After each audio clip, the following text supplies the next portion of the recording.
So for this, how it's gonna go, we're gonna like let each like one team play at a time, I think, and then I'm gonna like obviously react to it and be like, oh god, this is terrible. Oh god, maybe this actually wasn't that bad. Whatever it may be, whatever my emotions are gonna be at that moment. But then I'll also kind of like explain to maybe like my thought process behind why I thought maybe it was a good pick at the time, I guess. Obviously, there's no saving me if I made an embarrassing pick, but we'll see how. All right, let's do it. Here it comes. Number 20, the Boston Uprising. Okay, so Boston is a team that is always difficult to judge. They usually find ways to surpass expectations, both in the positive and negative aspect. With that said, this is one I totally see myself being wrong about potentially as the season unfolds. However, as it currently stands, Boston, in my opinion, has the weakest team on paper. From top to bottom, the players on this roster are either unproven or average at best. There are pieces on this team I like, such as Fusions for his leadership and the newly acquired flex support Myungbong from O2 Blast, but it's just not enough for me to think of them as anything more than league bottom feeders. The only place this team at least kind of stands out for me is the support line, but unfortunately, neither of them are proven at a tier 1 level right now, so whether or not they are any good is very much up in the air. Boston is just also known for having inner turmoil within their org. I guess this year could be different, but I just wouldn't count on it. Losing a ton can really affect a team's mindset, and who knows if another player of theirs causes problems internally. If this team even wanted to be halfway decent, then a lot of things need to go their way, and luck tends to not be on this org side. Sorry Boston fans, but I really do think the Uprising could be the worst team in the league. Alright. So I mean, not a bad start. I'm pretty sure just about everyone and their mother had this team 20th. Or Boston, I mean. I feel like I had some okay takes. I mean, it could have been better. Like, they are pretty unpredictable. They had a couple of moments where they were kind of unpredictable, I would say. But I mean, for the most part there, it was pretty easy to kind of judge, I feel like, with Boston. I was half right about the support line. I mean, Swimmer was bad and was gone before you knew it, but Myungbong was good. He was a all-star. So, I mean, that's not too bad. He was kind of expected to be good, but I'm happy I at least got that right. But overall, they look disappointing on paper, and that's what they ended up being. So, not too bad from past ATP, I guess. But I don't take any credit because everyone had Boston 20th for the most part. Oh, that's another thing. Jerry was, like, a little better than a lot of people thought. All right. Yeah. Valiant 19th is a big yikes. This did not age well at all. But in my defense, I didn't want to invest in the scrim bucks. So let's just play this out. Number 19, the Los Angeles Valiant. Yeah, saying that one out loud is painful. I'm not going to lie. But sometimes the truth has to be told no matter how much it hurts. The Valiant stink. Let's call it how it is. This franchise completely dismantled what they were working with and replaced it with a bunch of unproven rookies. Dividing by Zero put it the best way I could possibly think of in his own power rankings video he made last week. The Valiant, as he says, are a roster that screams, we don't want to spend money on player contracts this season. True. And it's true. Why else would they have traded away their star players and their supporting cast? There's no way around it. The Valiant decided to go full budget mode, and their performance in 2020 will definitely reflect that. Wrong. I'm sure some of you are going to ask why I put the Valiant over the Uprising, which is a fair question, but first off, I want to say that these two are pretty interchangeable. In my opinion, they are probably the only teams in the league who have very little chance of even finishing in the top 12. They're both awful. But what makes me give the slight edge to the Valiant is their DPS. I'll take the Valiant DPS line of KSP, Shax, Apply, and KSF over Color Hex, Jerry, and Munchkin any day of the week. They're more skilled, and the potential is just higher in my opinion. I also feel this Valiant team just has better chemistry. From what I've seen on social media, a lot of these guys seem pretty close with one another. A team where the guys are really close with each other usually results in a far better environment. It's more friendly, and you're less likely to see fights or people pointing fingers at one particular person for the problem. Between the DPS and the chemistry, I believe the Valiant have a visible advantage over Boston. However, it's not a big one, and I can totally see the Valiant coming in last place instead. After all, this team is really bad, hence why they fall into the number 19 spot. Number 18. Pause. So, here, let me just get this off the screen. So Valiant, this was a pretty yikes one, no doubt. A lot of the stuff I said Yeah, kind of cringe. Not gonna lie. At the time, I had, like, no faith in Rain. I mean, to be fair, he didn't play that much on Florida, but he just didn't really show anything when he did play, and I was like, all right, he's probably just going to be a mediocre player. I shouldn't expect much. Valiant probably just got him because he was cheap. They don't want to spend a lot of money on this roster, which, to be fair, was right. They did not want to spend a lot of money, but he ended up being pretty good, and I think the same can apply for Dreamer.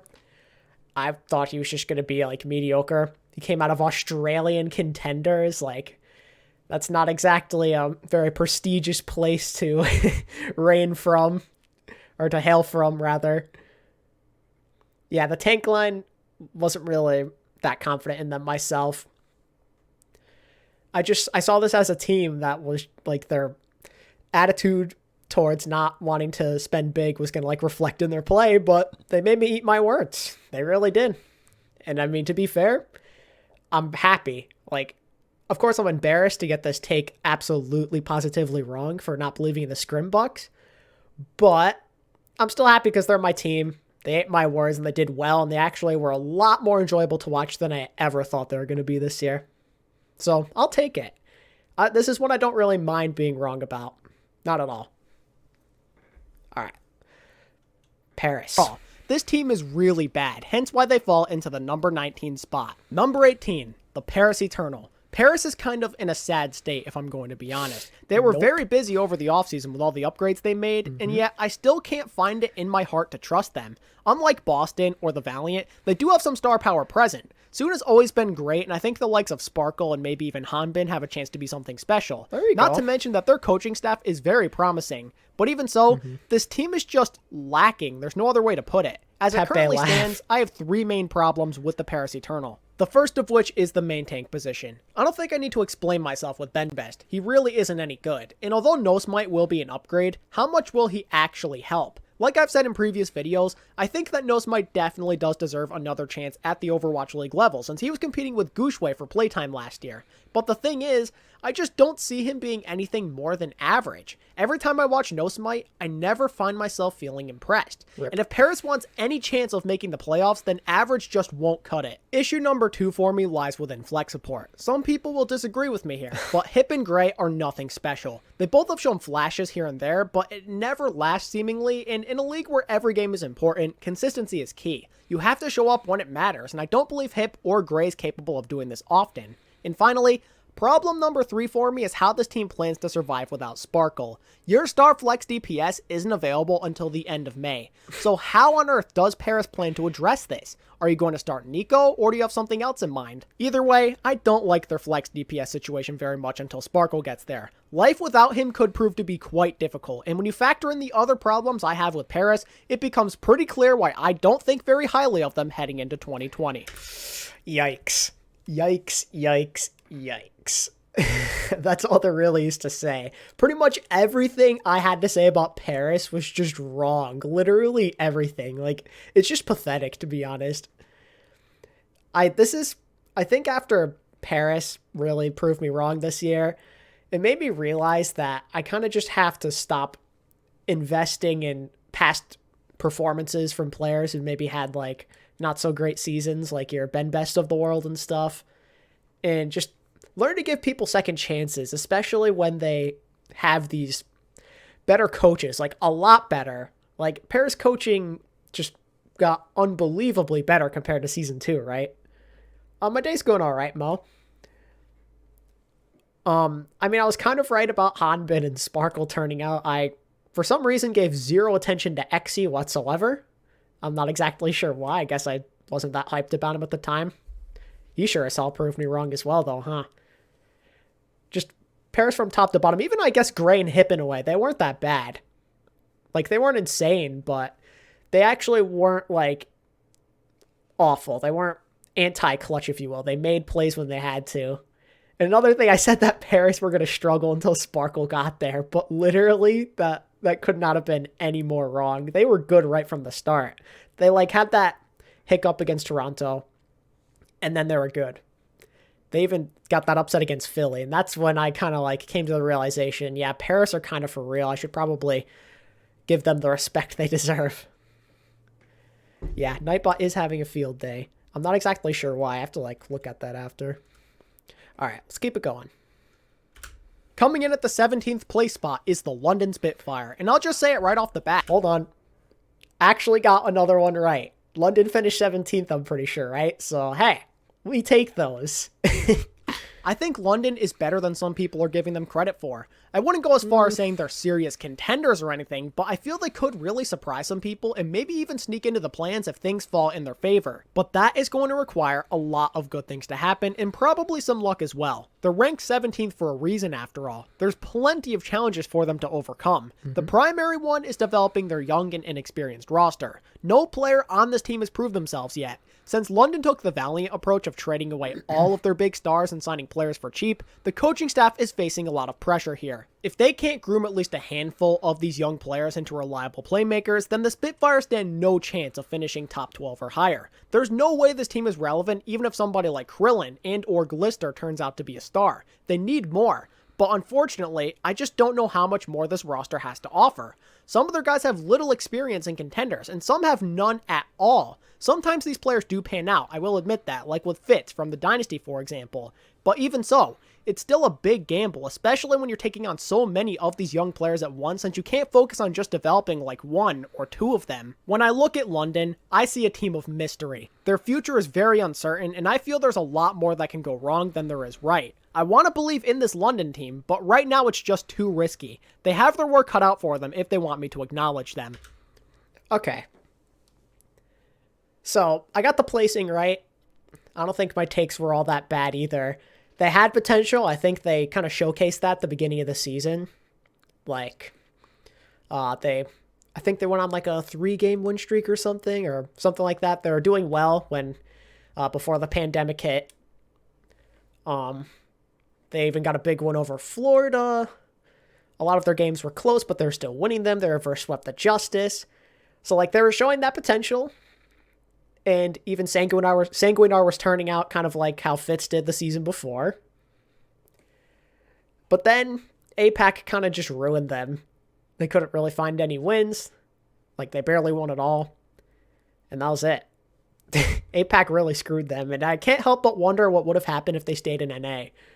I think they definitely could have finished a couple spots further up in the not the power rankings, in the overall standings. Not that it would have mattered. They wouldn't have gone far in the playoffs regardless. But still, thought I'd bring it up. I just think that my takes overall in London were pretty decent. But it could have been very, very bad, like, if they actually stayed in NA. Number 16, the Dallas Fuel. Try as they might, the Fuel appear to be in a worse position than last year despite the positive changes they made. It's not that the Fuel necessarily got worse over the offseason, it's more that most of the league has just gotten stronger. But even so, the Fuel definitely are in a position to possibly finish in like the top 12, I feel. Every team from here on out is in that position. This also includes London, I guess. But looking at the Fuel specifically... I'm sorry. That was so funny. Calyx just boops Zachary into the hole. That's funny. Anyway. I like the additions of Gamsu, Doha, and Decay. I feel these guys could be serious difference makers. Gamsu has the leadership and consistency going for him, and I think both Doha and Decay could form a potential all-star caliber DPS line if they progress and feel comfortable on their new team. But unfortunately, that's only one half of a potential starting lineup. The other half doesn't look nearly as promising. Although Note will have fantastic synergy with Gamsu, no doubt, I don't know if I believe he's capable of playing well from an individual standpoint. My main issue with Note that makes me say this is the lack of flexibility. If the meta doesn't call for Diva, then Note could be a major weakness. And even if it does, there's going to be times where he won't be able to play Diva if she has a high pick rate due to the hero pool thing coming out. So now he really just has to find a way to flex, and I don't know if I trust him to do that. As for Unko and Closer, well, they're alright. I think of the two of them as average. They won't always suck, but they're not going to dominate a ton either. My concerns at support are the same as Paris, basically. Pause. I think this was before they got Crimzo. I think this is why I'm saying Unko. I could be wrong, but I'm pretty sure that's why I was saying Crimzo or Unko instead of Crimzo. Players who are usually mediocre just simply will not cut it if you're trying to make the playoffs. But unlike Paris, the field don't even have a ton of options. So if Unko or closers suck, then they're pretty much stuck with them unless Harry Hook can do any better. And what about the rest of the bench? Do you really trust Zachary, AKM, or Trill to pick up the slack if one of your starters play poorly? I know I certainly don't. Still don't know how much I believe in Arrow as a coach either. Dallas is in a very similar situation to London, I feel. They have a ton of upside, but it kind of feels like the chances of stuff going wrong is just a lot higher. I'd be more than willing to bump this team up in the rankings if they prove me wrong, but until then, this is where they'll stay. Oh, Jesus. I'm talking about Zachary and AKM like they're actually going to play. Pepe laugh. And then Trill played like the first week and that was it. So all those guys right off the bat are just irrelevant. But the other big point I wanted to bring up definitely is Note. I thought he played a lot better than I thought he was going to coming into the year. I didn't really trust him off of Diva, as I said in the video. And he proved to actually have a pretty solid Sigma, I would say. Maybe like besides Space, he's probably like the second best Western off-tank, maybe like top 3, something like that. He was pretty good. He really was not bad at all. Like he was shaky those first few weeks, like when he had to like try and flex on like Zarya and stuff. He just couldn't really pick up the slack, but then all of a sudden he woke up. I remember like he outplayed Choi that one time when Dallas almost beat Shock in like a 5-map thriller. Note really proved me wrong, and I'm kind of sad he's out of the league now, but what can you do? Off-tank just happens to be a really competitive position. Another thing, I said Gamsu was going to be consistent, but he really wasn't that consistent. He was pretty average.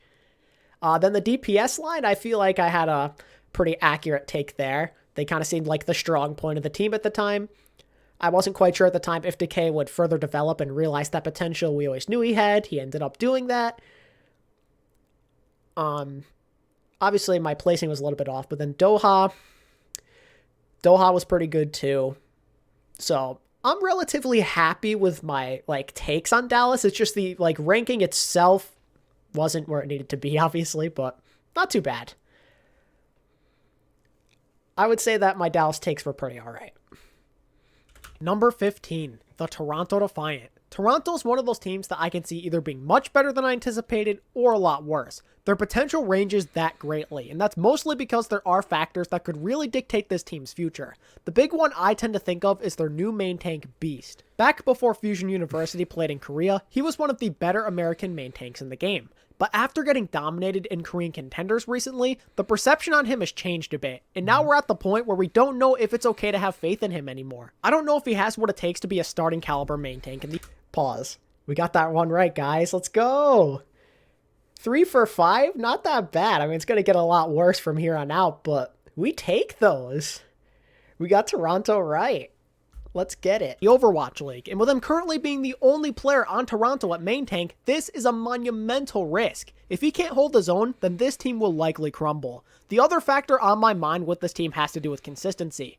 The Defiant signed a bunch of players with a ton of ups and downs throughout their career. This especially goes for the likes of the DPS and Kelix. None of these guys are bad players. I would say all of them are decent or pretty good. The problem is they don't always show it, and as a result, they make dumb mistakes or find themselves getting outplayed by the opposition. If the Toronto players can limit this issue and Beast is good enough on stage, then I see a world where this team is in the running for the playoffs. But if things go wrong, this team could suck. If I'm a Toronto fan, I'm really banking on Nevix to help out Beast and for this coaching staff to whip these players into more consistent playmakers. Toronto is definitely a team worth giving your attention to this year.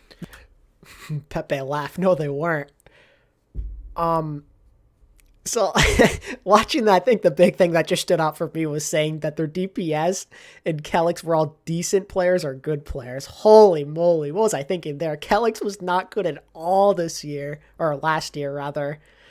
Oh, that was sad. And I mean, Jill really struggled outside of Genji and Roadhog. Surefour, he wasn't that bad when he played, I stand by this, but he didn't play that much. And Logix was rather up and down, so I think I was kind of alright with my Logix take. Beast, I'm pretty sure my Beast take was, like, pretty spot on. A lot of people worried about him, and then he ended up, like, splitting playtime with Numlocked and stuff afterwards. So, not too bad. Not too bad. I think that I probably gave Toronto a little bit too much credit. Even though I put them at 15th, I still thought they were this team to watch for whatever reason at the time. Don't know what was going through my mind then, but whatever. Houston Outlaws. We're a little off on this one, couple spots, but let's see how it goes. Number 14, the Houston Outlaws. I won't lie, the Outlaws might be one of the hardest teams to judge, and looking at community predictions, it's clear there's no common consensus on where this team will finish. I've seen some say they're going to be bottom 3, while others are insisting they're top 12. It's difficult to get a grasp on just how good the Outlaws truly are. In my personal opinion, they're middle of the pack. Houston made some notable upgrades that put them in the conversation as a potential playoff team. But once again, it's important to remember that so many other teams in this league made good strides during the offseason as well, so the competition will be fierce. The Outlaws have some things going for them that make me think they could be a capable team, and some of those things are the upgrades they made at support, off-tank, and the coaching staff, as well as their easier strength of schedule thanks to them playing in the Atlantic Conference. And with guys like Mecco and even Hydration... Yeah, that's the thing, right? That kind of fell through because of the whole, pandemic. So rip to conferences. Now on the roster, I think it's more likely that Houston can be in a situation where they don't just have to depend on Dante all the time to make the plays or bail them out of tough situations. But even so, there's still a few reasons that I worry about the Outlaws. Besides not being quite as good on paper as some of the other teams in the league, I think it's also worth mentioning there is a possibility that Mecco, Jexay, and Repel fail on a Western team. None of them have any prior experience playing for an English-speaking roster. They all have to get used to it and hope it doesn't hinder their ability to properly communicate and or perform on stage. Also, with Jake now gone and Ruckus likely heading to the bench, who will step up and be the leader this team needs? As much as I like the new and improved Houston Outlaws, I get this feeling they're still not good enough.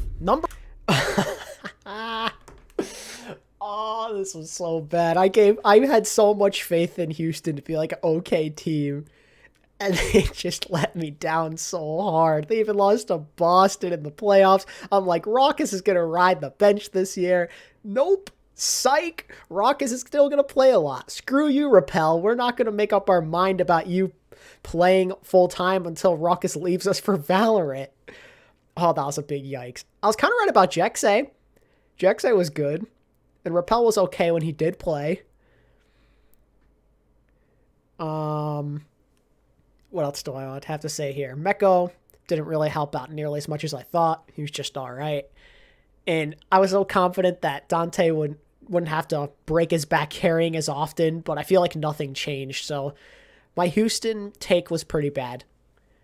My ranking wasn't too far off of where they actually finished, only a couple spots off, so could have been worse, I guess, but still, definitely gave them too much credit.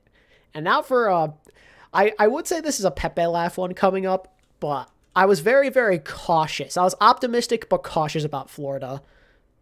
Number 13, the Florida Mayhem. In a shocking turn of events, the Mayhem appear to not be complete and utter trash anymore. And unlike some of the other teams in the league, they made very little moves during the offseason to put them in such a favorable position. All they did was sign 2 coaches and 2 players, and yet I find myself thinking very highly of what Florida has become. And I mean, can you really blame me? They finished 2019 on the right foot with a pretty decent Stage 4, and I believe they're about to carry that momentum into Season 3. I have a lot of trust in Saya Player and Fate, and when you pair them up with Yaki, Gangnam Jin, and a better coaching staff, you have a fairly promising team on paper.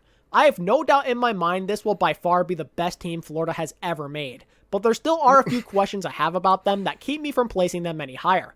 One is that I still believe Gargoyle has to prove himself. It's true he played well in Stage 4, but that was primarily on Roadhog.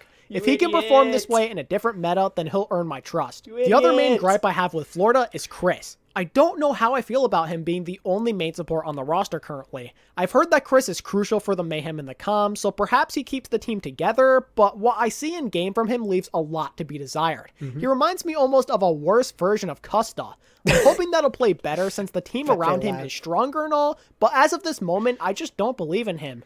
Florida as a team is strong, but they still have those burning questions that keep me from wanting to put them in the top 12. No. You get it now, though, why I decided to just, like cautiously place them outside of top 12. I liked their team. I wasn't sure about a few things. I don't know why I thought that Gargoyle might not be that good. I guess I'm just a moron. Maybe I was listening to Plat Chat too much. He ended up being a god. He still is a god. Chris, I think it was fair to be worried about him. I think that worrying about him was pretty warranted at the time. And he was on like a B tier player. He was a bit better than Season 2, but still wasn't that good. Saya, I gave so much faith in Saya, and then Saya just never played. Sag. BQB ended up being the man. I never even like talked about him, basically. I didn't have much to say. So, yeah. That Florida take was kind of yikes, but again, I was being cautious with them. Testing the waters. And I mean, I still did place them higher up than some people did. Chengdu, this is another yikes one. I forgot where Chengdu finished. It was like, what was it? Where did Chengdu finish? 16, 14, what was it? Help me out, chat. Where did Chengdu finish?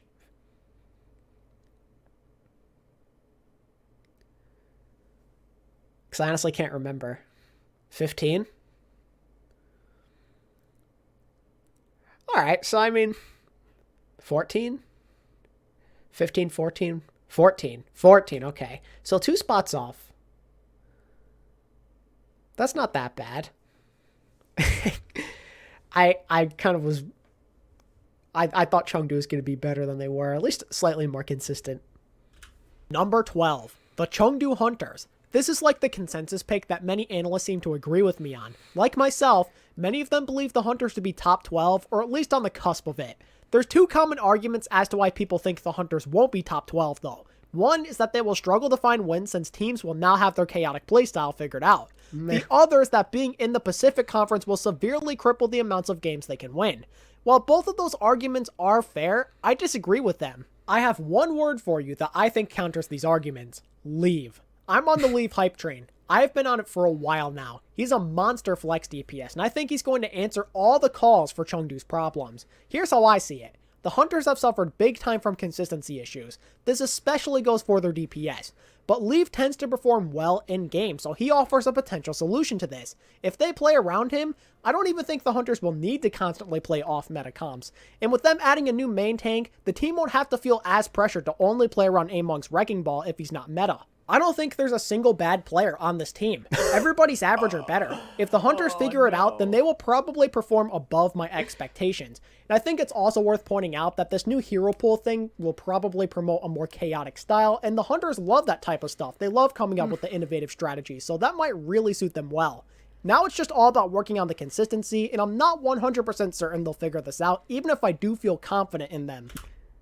I mean, yeah, wait, no, let's not look at that while I talk about this. You guys are going to be distracted.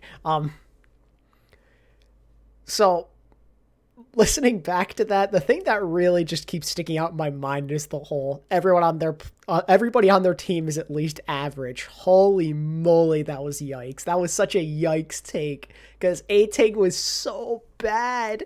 Bacon Jack wasn't that good. A lot of their players literally were below average, and I'm like, oh, they all should be average. They have a Winston now. They should be fine. No, 18 was horrible. And then they tried to make Among play Winston. He was bad at it. They played Elsa on Winston after that. Oh my goodness. What was I thinking, if I was even thinking at all? That's like such a Pepe laugh moment. And then Leave, I put way too much faith in him.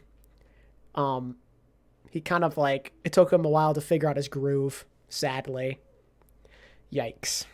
Yikes, yikes, yikes. Chengdu was a really bad take. The consistency, and I'm not 100% certain they'll figure this out, even if I do feel confident in them. Number 11, the Washington Justice. How the mighty have risen. All my teams from the bottom. No. Nobody tell him, chat. Nobody tell past ATP. No.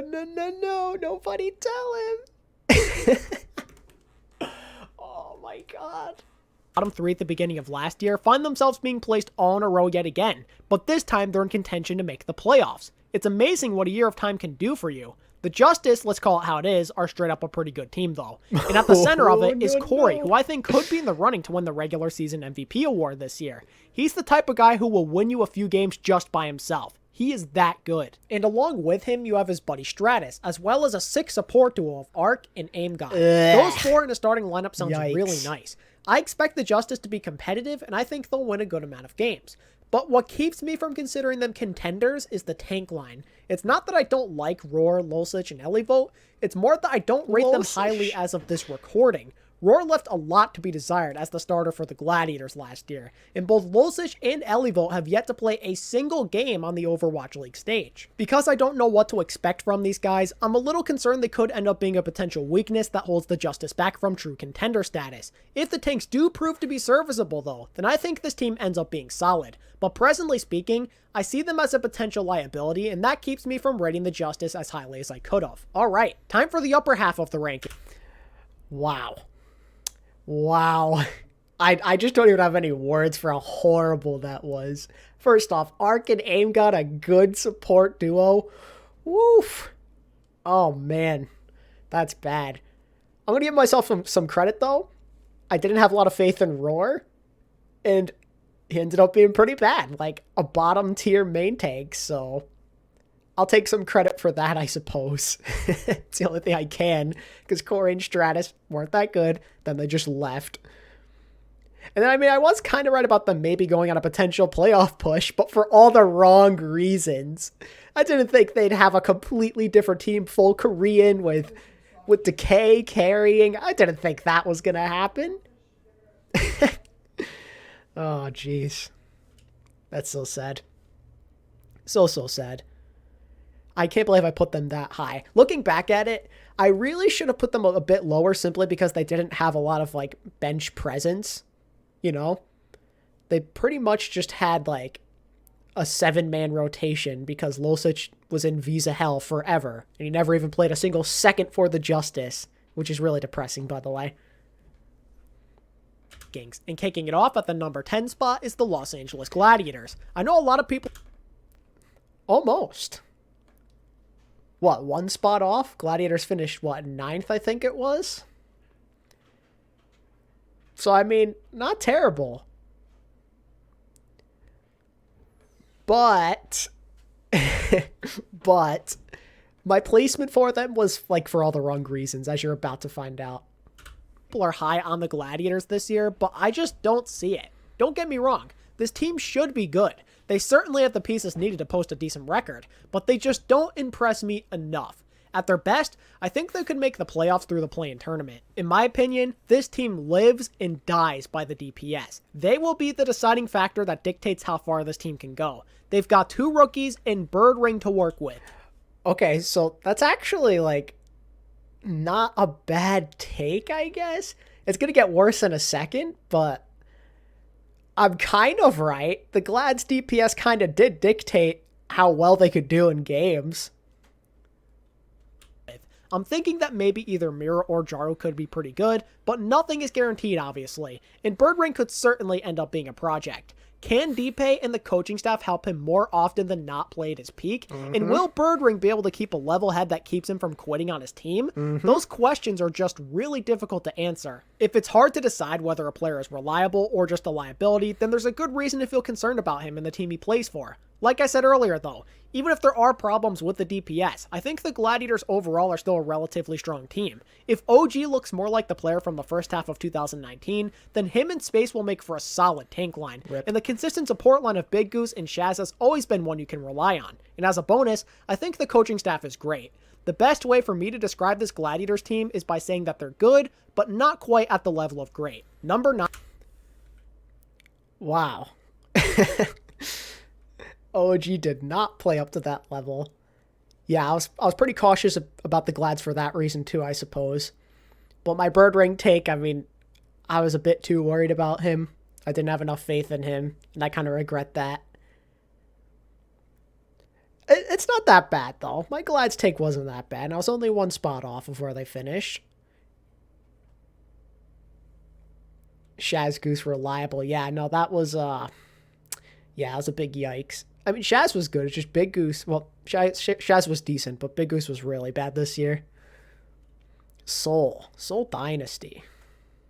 9. The Soul Dynasty. So after a strong offseason that saw them acquire some serious star power, the Dynasty look like they're in prime position to once again qualify for the playoffs. When I look at this roster from top to bottom, I see a talented group of guys with the potential to do something special. Their tank line is loaded, and they have profit on DPS. Tank line is loaded. Oh, if only I knew they were going to play Marvel it off tank. Oh my god, I never would have said that if I knew. If I knew they weren't going to play Michelle, I would never have said that in a million years. Not to mention, they made some needed changes with their coaching staff. What else could you ask for? On paper, things look great. They have well-established players and some other people who have promise, like Fitz, Creative, and Illicit. But when I look at the Seoul Dynasty, Fitz and Creative, kind of right about them. In their current state, I just don't know if it's enough. I want to believe it is, since they have a ton of players I really like, but I'm still not entirely convinced. The big issue with Seoul last year was in the consistency department. Sometimes they looked like a good team, and at other moments they were a bad team. Perhaps changing up the coaching and shaking up the roster is a solution to this, but right now, I just don't think it is. As good as Prophet, Gesture, and Badoshan are, they've had previous performance issues on a different team, and I fear that could carry over onto Seoul at least a little bit. I'm also worried over the Jaehong and Zumba departures. These were two of the guys that held the Dynasty together. Zumba, I miss Zumba. Sag. Jaehong leaving, wasn't the biggest deal once Creative played. Somebody else has to step up into that role now, and I just don't know if anybody on the current roster is capable of this. Lack of leadership could really hurt this team down the stretch, and with half of the starting lineup potentially consisting of London players, the team could end up divided if there's any sort of internal struggle. Seoul makes a strong case as playoff contenders. If this team figures it out, then they will be dangerous, but as of right now, I just don't feel that confident in them. So besides the tank thing, I feel like some of the things I said weren't awful. Seoul definitely still were inconsistent this year, so my worries there, yeah. And they were capable of doing something special. They did go to the grand finals. Granted, it's because the meta really just suddenly turned in their favor, but still, technically I wasn't wrong about that. They made it to the grand finals, and they took 2 maps off the shock. So, could have been worse. Placement wasn't the best, but we take those. Number 8, the Hangzhou Spark. Oh, yeah, that's not a good one. I had so much faith in the Spark. I've seen a handful of people underrate these guys. The main concerns have to do with them making very few additions to the roster and then playing in a tough division, which in all honesty are fair arguments. My question to the people who think this way, though, is why does it matter?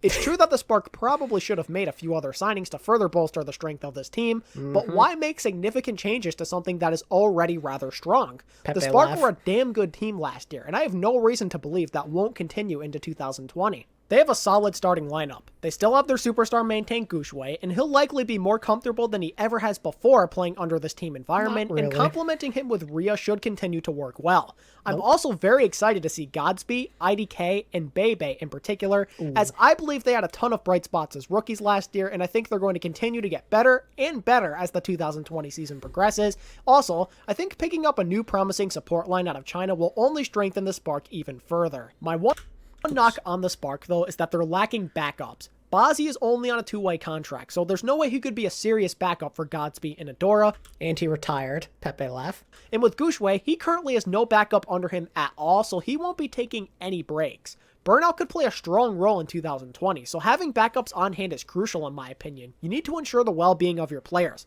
Hopefully the Spark acquire some backups eventually, otherwise things could end up getting ugly. That last point, I was kind of right there, because IDK, the reason he stopped playing for a while was because of burnout. But lots of bad things to say about the Spark. Like, I really had high hopes for Rhea and Gushui to just be amazing again, but then Rhea just dealt with a wrist injury. Off-tank ended up being a major liability for them for most of the year. Bazzi retired.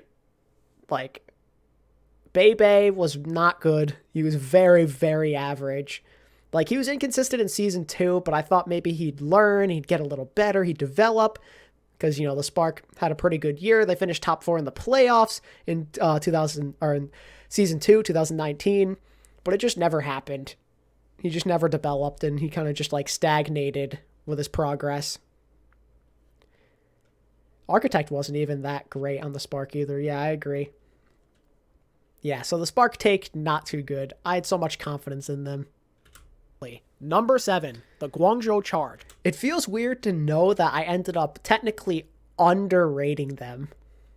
I'll just straight up say it. I love the Charge this year. Their young core is more experienced and more talented than ever before. Maintaining pretty much everybody who helped this team be successful last year is great. Nero, Shu, Happy, and Eileen in particular are people I am extremely excited to watch this year, as I think they will dominate the competition.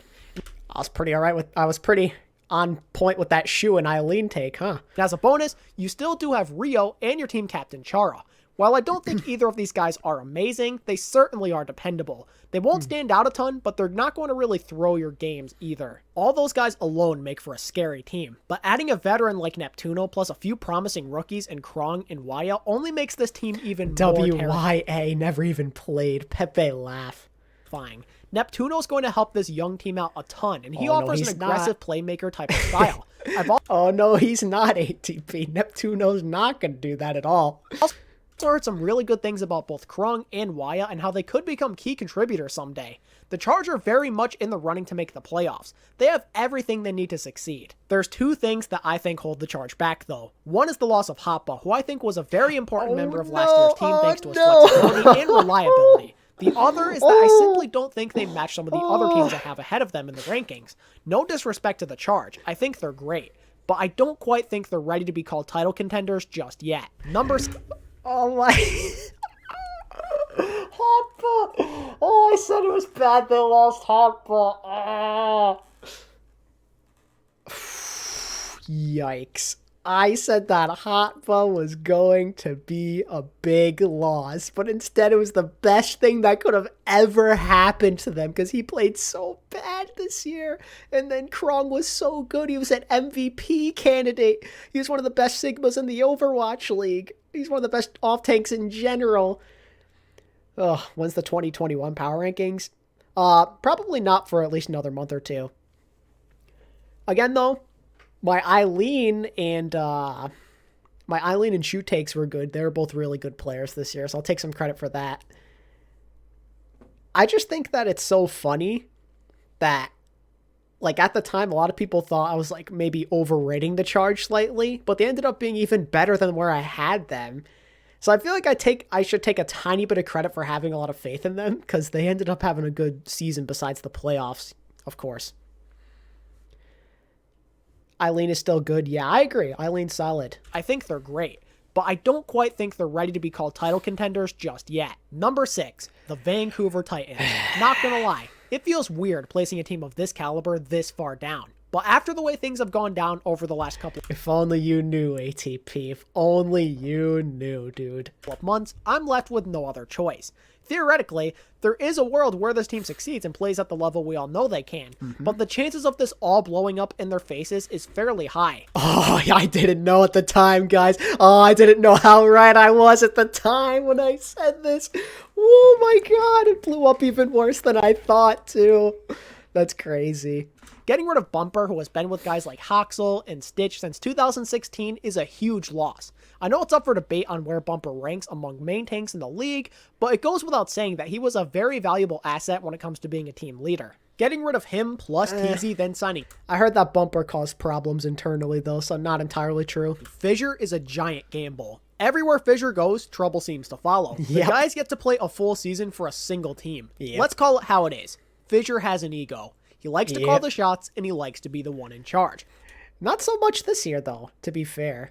Or 2020, rather. Because he likes to have so much of the power, things could quickly turn out for the worse if he doesn't get what he wants. And who's to say that he doesn't get bored again like he did on Seoul last year? If something goes wrong, then what's your plan B? You don't have a backup right now, so you're kind of screwed. Fissure is a bizarre choice, but I can realistically see it working out since Fissure is arguably more skilled than both Bumper and TZ, and he does have that aggressive playstyle that the team is already used to playing around. And at one point, Fissure was the best main tank in the world. We all know he's capable of true greatness. It all comes down to whether or not he can stay in the right place mentally and not cause problems for the rest of his team. If he can stay out of trouble and be a good teammate, then maybe this pays off. After all, this roster is relatively strong, with the only potential weakness being at hitscan DPS. The Vancouver Titans are yet another one of those Overwatch League teams that could end up being a lot worse or a lot better than you expect. Inner turmoil and taking a risk with Fissure are serious factors that could end up leading to this team's downfall, and it really only takes one thing going wrong for the season to quickly turn into a disaster, but at the same time, if the Titans stay on the right track, then they will be very good. I have faith that Vancouver could be a solid Overwatch League team, but I had to be cautious with their placement since they have such little margin for error. Okay, so... Wow. I feel like I was right without actually knowing I was going to be right. I thought if they fell apart because of Fissure, but in fact, it was actually the opposite. He was the only person who wasn't really complaining and wanted to stay on Vancouver when everything took a turn for the worse. Yeah, no, it wasn't one thing going wrong, though. It was everything going wrong for Vancouver. I just, it's so funny to look back at that. Like, I can't even take credit because I never thought it'd get this bad, but technically, in a way, I was right, I guess. That's too funny to me. Like, they didn't really... you can't judge what kind of weaknesses they had either because they only played 4 games. Not really enough time to say one specific position or one specific player was causing issues and they were holding the team back. We only know that there was, like, the management really screwed up and the players and the coaches got really mad at them for everything that happened. There's a bunch of other details out there if you just look it up on like Reddit and whatnot, if you want to see the details. Yeah. I placed the Titans cautiously and I'm glad I did because look what happened to them. But like, I don't think anyone can blame me for them, like just for this ranking being way off because most people had it this way. Would you rate Vancouver if you knew that would happen? Oh, definitely not. Overwatch League team, but I had to be cautious with their placement since they have such little margin for error. Number 5, the Shanghai Dragons. This is 4 places off, but to be fair, I think they surpassed even some of the highest expectations. This is one of those teams I found myself feeling more and more confident about as this offseason progressed. At first, I thought they were maybe like top 8, but now I'm at the point where I think of them as borderline title contenders. I'm a little worried about leadership now that Gamsu is gone, and maybe Coach Moon potentially making some dumb mistakes, but that's all I can really complain about. A combination of established players and big-name rookies have the Dragons in a position to do something special. I'm a big fan of the way this team is set up. They have good starters and a lot of backups. This is how a team was meant to be built for this kind of season. There's good potential with rotations, and there's no need to feel concerned over burnout either. Wow. These takes are actually pretty solid. I'm actually really happy with what I said about the Dragons at this time. And they've got star power too. Fleta in particular gives the Dragons that needed versatility they were lacking in DPS Damn, ATP, you're on fire with this one. Let's go. Last year, and I think he'll be a super valuable asset, especially while Diem is unavailable to play thanks to some health issues he's dealing with. Dude, I was even more right about this than I thought. Fleta literally won MVP.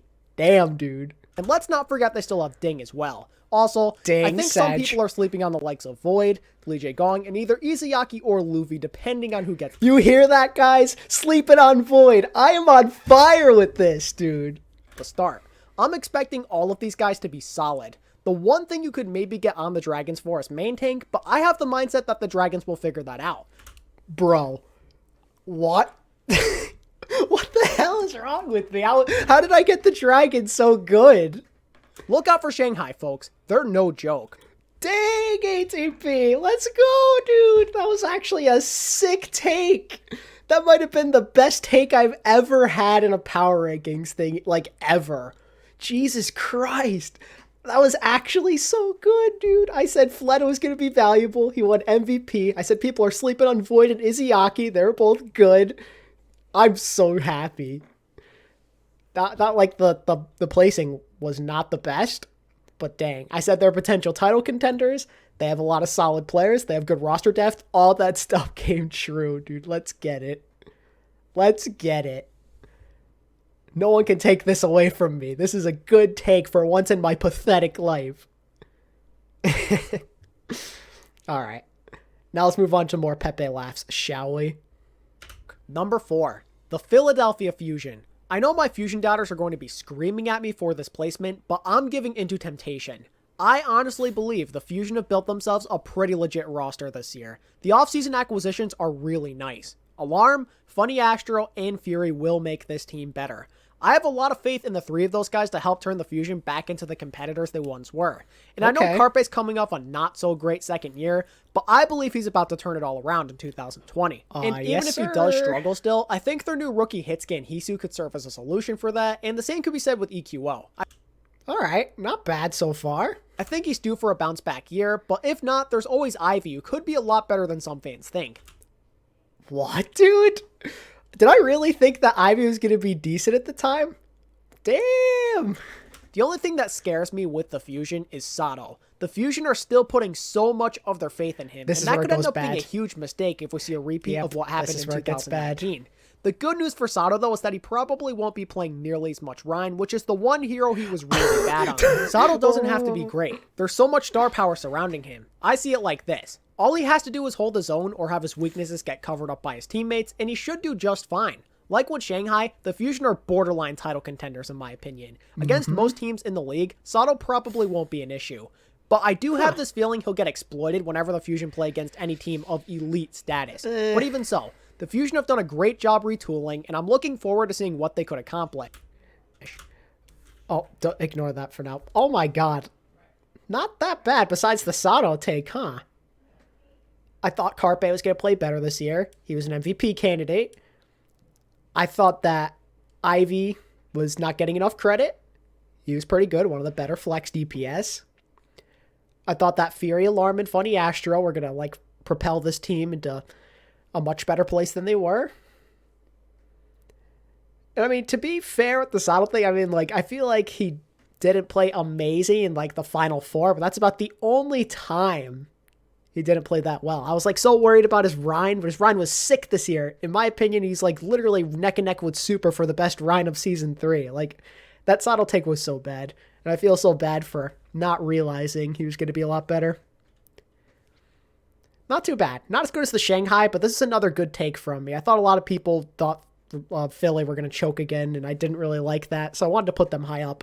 I'm glad I did, and I was only a couple places off, so I'll take some credit there. Not a lot, but not bad. But even so, the Fusion have done a great job retooling, and I'm looking forward to seeing what they could accomplish. Pepe Laugh, boys. Get your Pepe Laughs. Atlanta Reign. There now, it is. This is where we enter true elite territory. Atlanta is loaded everywhere you can think of. They have 4 good tank players, 4 good supports, and most importantly, Atlanta has assembled what could be a god squad at DPS. You have who, in my opinion, is a top 3 flex DPS in the league with Erster, and you're pairing him up with either one of your rookie hit scans or Baby Bay. This Atlanta team is very, very dangerous. If either Edison or Sharp play at a high level, then the Reign are without a doubt one of the most talented teams in the Overwatch League by far. And other than skill, you have to like the different personalities this team has assembled.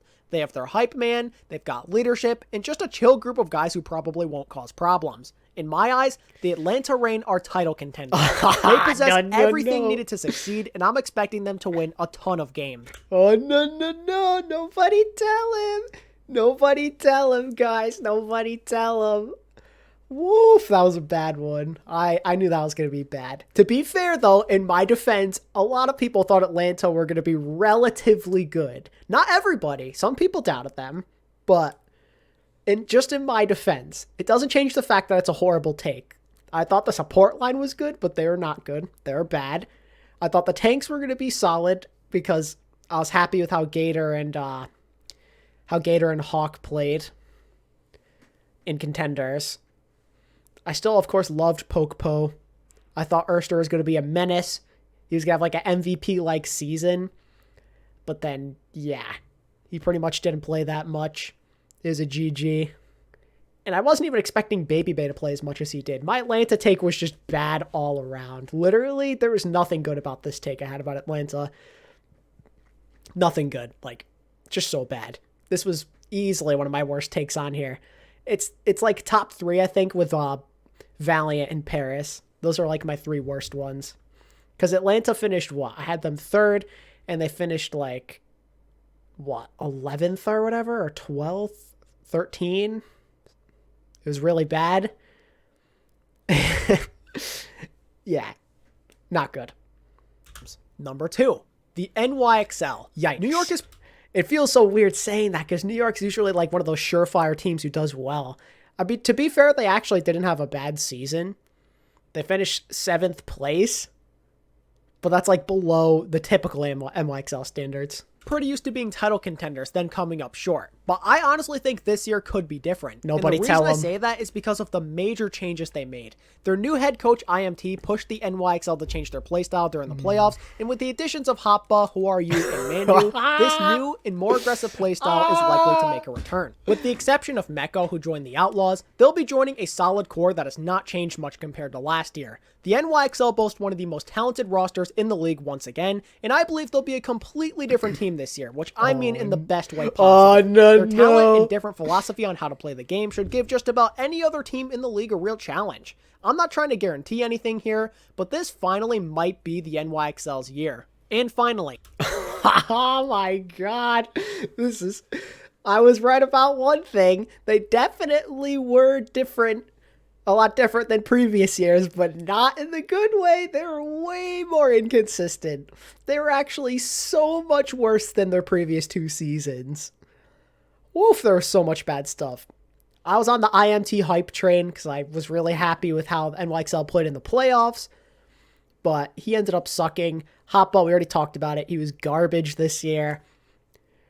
There was just nothing good about these takes. This team was so divided. Literally, they were the exact opposite of how I thought they would be. Yeah, Hoppa's different philosophy killed this team. Yeah, I agree. The Empire did fall. No doubt about it. This team was the most divided they've ever been. Like, this is the least coordinated I think they ever were in their entire franchise's existence. They just were never on the same page, ever. Like, maybe they could have done a little bit better if they played in NA, but who really cares?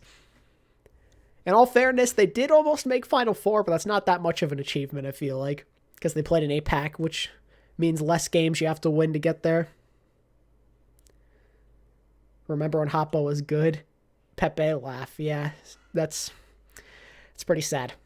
My number 1 spot belongs to none other than the San Francisco Shock. Yes, I know, so crazy, right? Who could have seen this coming? What an epic plot twist. But in all seriousness, what else can I say besides, the Shock are the defending champs? And yeah, I know I said a similar thing with London at the beginning of last year, but this Shock team feels far different. Unlike the Spitfire, the Shock have shown the ability to constantly be consistent. Not only that, but they're simply more talented with a more reliable coaching staff.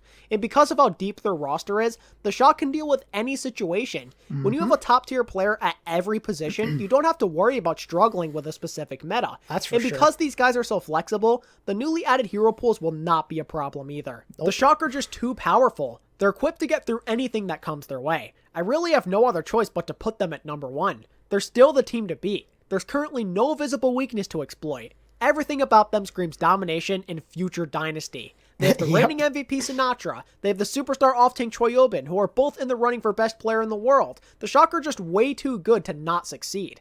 This team is perfect in pretty much every way imaginable, which is exactly why they landed at the number 1 spot on my list. And there you... Okay. Yeah, I never even talked about Ans. At the time, I literally did not think he was going to be relevant at all. I thought he'd ride the bench and be like their Chipsa, if you will. He'd be like just the streamer guy. If only I knew. If only I knew, guys. Not too bad with the Shock take, but I mean, you can't really go wrong because it's the Shock. I said they were going to be really good for hero pools, which they were. Absurdly flexible. Choi's good, a little overrated this year, yeah. He wasn't the best Zarya, that's for sure. Still really good. Smurf was nasty, Violet was nasty, Moth was nasty. If only I knew they had Twilight at the time. If only I knew they were going to get Twilight, I would have put them even higher than number 1, even though that's not possible. I just put them on a completely different tier at that point. My tiny brain at the time would not be able to comprehend it. Not much to say about the Shock, though. Can't really go wrong unless you say something stupid, extremely stupid. But yeah, not bad.